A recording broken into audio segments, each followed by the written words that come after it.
آپ عبادت کریں رات کو, اچھی بات ہے, لیکن آپ اس دن کرنا یا پھر اس کی کوئی فضائل بیان کرنا کہ شب معراج میں جو عبادت کرے گا اس کی خاص فضائل ہیں, اس طرح یہ کسی حدیث سے ثابت نہیں ہے کہ شب معراج پر کوئی عبادت کرنا کہ اس کی کوئی خاص فضائل ہیں. شب معراج ایک واقعہ ہوا ہے, معراج کا ایک واقعہ ہوا ہے اس میں, اس کے علاوہ اس کے کوئی فضائل عبادات کرنا یہ کوئی حدیث سے ثابت نہیں ہے کہ آپ عبادت کریں. آپ اس میں عبادت کرتے ہیں تو آپ کو ویسے ہی ثواب ملے گا جیسا آپ کو عام دنیا میں عبادت کرنے کا ملے گا.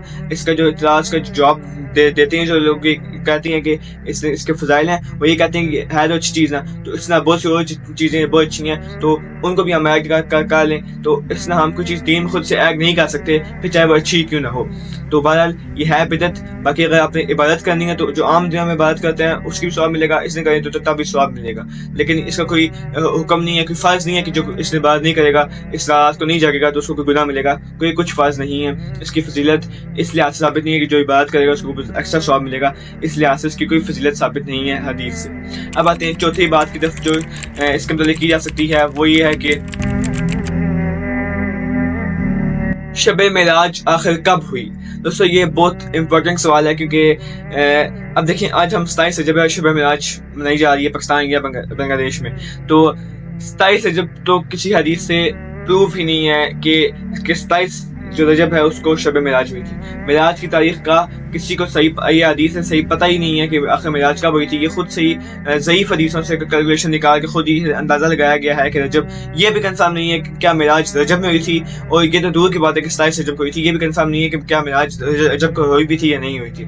اس لیے یہ اب دیکھیں, اب اس کی عبادت کرنا وہ سب کچھ کرنا وہ دور کی بات ہے, تو یہ کنفرم نہیں ہے کہ شب معراج آخر 27 رجب کو ہوئی بھی تھی یا نہیں ہوئی تھی. اس لیے یہ بھی کسی حدیث سے ثابت نہیں ہے کہ معراج رجب میں اور 27 رجب کو ہوئی تھی, یہ کسی حدیث سے ثابت نہیں ہے. ٹھیک ہے, کیا جو ہے نا صحیح اور کیا ضعیف, وہ بہت زیادہ جھوٹی منگرد حدیث کو جوڑ کر ان کی کیلکولیشن بنا لی گئی ہے جو بالکل غلط ہے. اس کی کوئی آپ کو روایت نہیں ملتی حدیث سے کہ آپ پر پتہ چل سکے کہ کون سی تاریخ کو یہ واقعہ ہوا ہے. اب آتے ہیں جی آخری بات کی طرف جو سب سے زیادہ ضروری ہے, وہی ہے کہ آپ آخر ہمیں شب معراج کے واقعے سے کیا سیکھنے کو ملتا ہے, ہمیں کیا پیغام ملتا ہے اس معراج کے واقعے سے. تو معراج کے واقعے سے ہمیں دو پیغام ملتے ہیں جو میرے نزدیک بہت ضروری پیغام ملتے ہیں ہمیں اس سے. وہ نمبر ایک تو یہ ہے کہ ہمارا اللہ پر اور نبی پر ایمان مضبوط ہوتا ہے. کس طرح؟ ایک تو ہمیں یقین ہوتا ہے کہ جو ہمارے نبی ہیں, ایک تو ہمیں پتا ہے کہ کتنے سچے انسان تھے نبوت سے پہلے بھی, اور جب وہ نبی بنے تو انہوں نے جب ایک اتنا سچا ایماندار آدمی ہمیں ایک سنایا واقعہ, تو ہمیں ایک تو خدا کی بھی جو اچھی ہے وہ پتہ چلتی ہے, کہ خدا ہمیں پتہ چلتا ہے کہ آخر خدا بھی ایگزسٹ کرتا ہے, کس طرح وہ اپنے پیغمبر کو بتاتا ہے, کیونکہ ایک جو سچا انسان تھا جو بعد میں پیغمبر بنا, نبی بنا, وہ جب ہمیں واقعہ سناتا ہے تو اس سے ہمیں ہمارا ایمان جو نبی ہیں ہمارے ان پر بھی مضبوط ہوتا ہے اور اللہ پر بھی مضبوط ہوتا ہے. پھر ہم اس طرح جو نبی ہیں ہمارے, ہم ان کی بھی مزید کوشش کریں, ان کی پیروی کرنے کی, ان کی جو چیز سنتے ہیں, ان کی جو بھی ان کے اقوال ہیں, ٹھیک ہے, جو ان کی حدیث ہے اس پہ عمل کرنے کی اور کوشش کریں. مزید سے مزید ایمان ہمارا ان پہ بھی ہوتا ہے مضبوط, اور اللہ پہ ایمان مضبوط ہوتا ہے کہ واقعی خدا کی ذات ہے.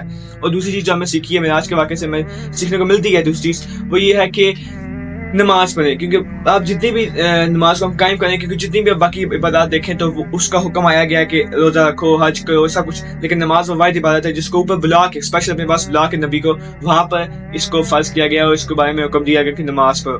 تو یہ اتنی خاص عبادت ہے کہ اس کے لیے اپنے پاس بلایا گیا نبی کو, تو ہمیں چاہیے کہ ہم نماز قائم کریں. اور یہ چیز تھی جو صحابہ نے سیکھی تھی, جو صحابہ نے لی تھی اس واقعے سے, اپنا ایمان مضبوط کیا تھا, اور دوسرا کیا تھا کہ نماز پہ وہ قائم رہے تھے. اور ہم نے کیا لیا, ہم نے تاریخ لے لی اور بس اس رات کو جا کے نمازیں پڑھنا شروع کر دی جو ثابت ہی نہیں ہے, اور باقی جو ہم نے جو مین کام کرنا تھے وہ چھوڑ دیے, بس ایک رات کو جا کے عبادت کرنا شروع کر دی. تو امید کرتا ہوں کہ یہ باتیں سمجھ آ گئی ہوں گی. یہ کچھ پوائنٹس میں تھا سمجھتا باتیں ضروری ہیں 4-5 جو میں آپ کو چاہتا تھا نا, امید کرتا ہوں آپ کو بات سے سمجھ آ گئی ہوگی. اب کاوش میری پسند آئی گئی, جو دوست ویڈیو کو لائک کریں, اس کو زیادہ سے زیادہ اپنے دوست میں شیئر کریں تاکہ یہ جو انفارمیشن ہے یہ پھیل سکے. یہ آپ کے لیے صدقہ جاریہ ہوگا اور میرے لیے بھی. تو اب میرے چینل کو سبسکرائب بھی کر دیں, کیونکہ میں وقتاً فوقتاً مختلف مسائل پر اسی طرح کے ویڈیوز بناتا رہتا ہوں, چاہے وہ پھر مذہب سے متعلق ہو یا چاہے وہ ہسٹری یا پولیٹکس سے متعلق ہو. تو اس کے لیے ہمارے چینل کو سبسکرائب کر دیں. اپنا خیال رکھیں, خوش رہیں. ملتے ہیں آپ سے اگلی ویڈیو میں. اللہ حافظ.